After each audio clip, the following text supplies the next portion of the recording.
Hello friend, શિયાળો શરૂ થઈ ગયો છે તો શિયાળામાં ગોળ અને તલ ગમે તે રીતે થોડું થોડું આપણા શરીરમાં જવું જોઈએ. તો તેની માટે અહીંયા એક નાનકડી રેસીપી તમારી સાથે શેર કરું છું ને આ રેસીપી તમે શિયાળા સિવાય પણ બનાવી અને ખાઈ શકો છો તેવી હેલ્ધી રેસીપી છે અને તમે જોઈ શકો છો કેટલી ઇઝીલી તે તૂટી પણ જાય છે. તો ચાલો આપણે રેસીપી શરૂ કરી દઈએ. તો તેની માટે અહીંયા મેં 1 ચમચી જેટલું ઘી લીધું અને ઘી મેલ્ટ થાય એટલે તેની અંદર 1 વાડકી શેકેલા ચણા એટલે કે ભૂનેલા ચણા જે માર્કેટમાં આપણે ચણા ખાવા માટે લાવતા હોઈએ છીએ તે જ ચણા તેને આ રીતે આપણે મીડિયમ ગેસની ફ્લેમ પર 1 થી 2 મિનિટ માટે તેને શેકી લઈશું, જેથી તેની અંદર જો હવાટ કે કંઈ હોય ને તો તે નીકળી જાય. તો અહીંયા ચણા શેકાઈ ગયા છે તો તેને એક વાસણમાં આપણે કાઢી લઈશું અને તે જ કઢાઈની અંદર તે જ વાડકીથી આપણે 3/4 વાડકી જેટલો ગોળ લઈશું, એટલે કે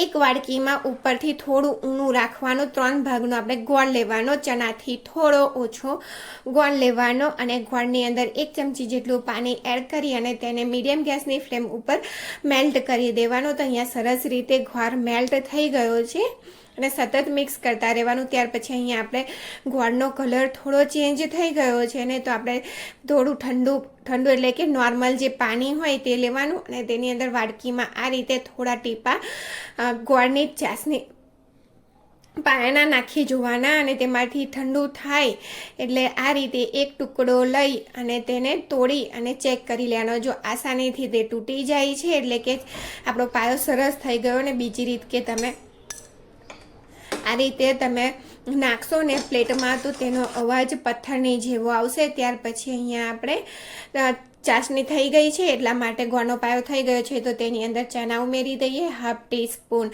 સૂંઠનો પાવડર, 1 ટેબલ સ્પૂન તલ. અહીંયા આપણે શિયાળામાં બનાવી રહ્યા છે ને તો સૂંઠ અને તલ બંને વસ્તુ ઉમેરવાની, જેથી તે આપણા શરીરને ગુણ કરતી હોય છે. બાળકો હોય, બાળકોને જનરલી એ લોકો મેથીને એવું નથી ખાતા હોતા તો તમે આ રીતે તેને સૂંઠ પણ ખવડાવી શકો છો, જેથી શિયાળામાં તેને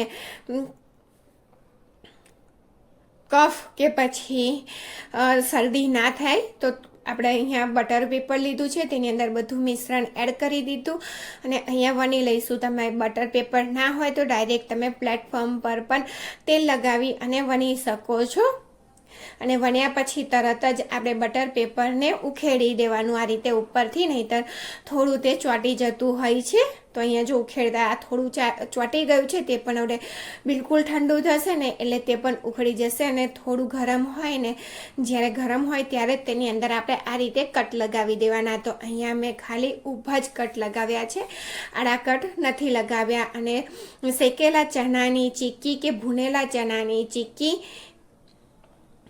ચીક્કીની રેસીપી, જો ચણાની ચીક્કીની રેસીપી ગમી હોય તો ચેનલને લાઇક, શેર અને સબસ્ક્રાઈબ જરૂરથી કરજો. ભૂનેલા ચણા કે શેકેલા ચણાની ચીક્કી, ભૂનેલા ચણાની ચીક્કી.